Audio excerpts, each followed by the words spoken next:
চতুৰ্থ স্তম্ভ হ'ল আমাৰ সংবাদ জগত আৰু এই সংবাদ জগতৰ লগত জড়িত থকা কৰ্মীসকল যিসকলে দিনে নিশাই সমাজখনৰ ভাল বেয়া সকলো দিশ সামৰি ৰাইজৰ মাজত অৱগত কৰিবৰ কাৰণে অহৰ্নিশে কষ্ট কৰি থাকে। আজি আমি দেখিবলৈ পাইছোঁ কিছুদিনৰ আগত ঢেকীয়াজুলিত আপোনালোকৰ চেনেলৰে বিমলজ্যোতি নাথ বুলি যিজন ৰিপৰ্টাৰ আছিল, সংবাদদাতা আছিল, সাংবাদিক বন্ধু, তেখেতক বেয়া ধৰণে অপদস্থ কৰা হৈছে, তেখেতক বেয়া ধৰণে শাৰীৰিকভাৱে অপদস্থ কৰা হৈছে। আৰু কালি ধেমাজি চিলাপথাৰৰ ডিমৌত প্ৰাগ নিউজৰ সাংবাদিকগৰাকীক শাৰীৰিকভাৱে প্ৰহাৰ কৰা হৈছে।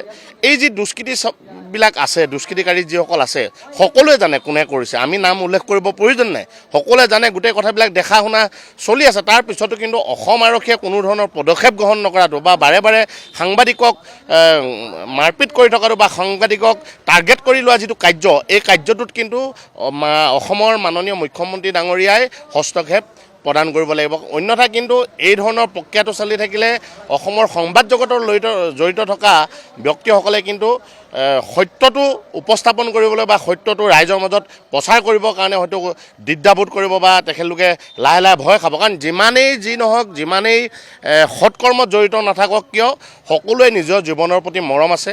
কাৰণ সকলোৰে একোটা পৰিয়াল আছে, সকলোৰে ঘৰত মা দেউতা আছে, সকলোৰে ঘৰত ল'ৰা ছোৱালী আছে, ককাই ভাই বাই ভনী আছে। গতিকে এই কথাবিলাক সকলোৱে চিন্তা কৰিব। গতিকে মই অসমৰ মাননীয় মুখ্যমন্ত্ৰী ডাঙৰীয়াক আৰু যাতে এই ধৰণৰ সাংবাদিক নিগ্ৰহৰ ঘটনা নঘটে অসমত, তাৰ কাৰণে এটা কঠোৰ দৃষ্টি নিক্ষেপ কৰিবলৈ আহ্বান জনাইছোঁ। লগতে অসম আৰক্ষীৰ DGP ডাঙৰীয়াক এই কথাখিনি আমি আহ্বান জনাইছোঁ। সদৌ তাই আহোম ছাত্ৰ সন্থাই যিকেইজন দুষ্কৃতিকাৰীয়ে এই ধৰণৰ ঘটনা সংঘটিত কৰিছে, তেখেতলোকক অতি শীঘ্ৰে কৰায়ত্ব কৰি এক দৃষ্টান্তমূলক শাস্তি প্ৰদান কৰিবৰ কাৰণে আমাৰ সদৌ তাই আহোম ছাত্ৰ সন্থাই আজি তাৰিখত দাবী জনাইছোঁ।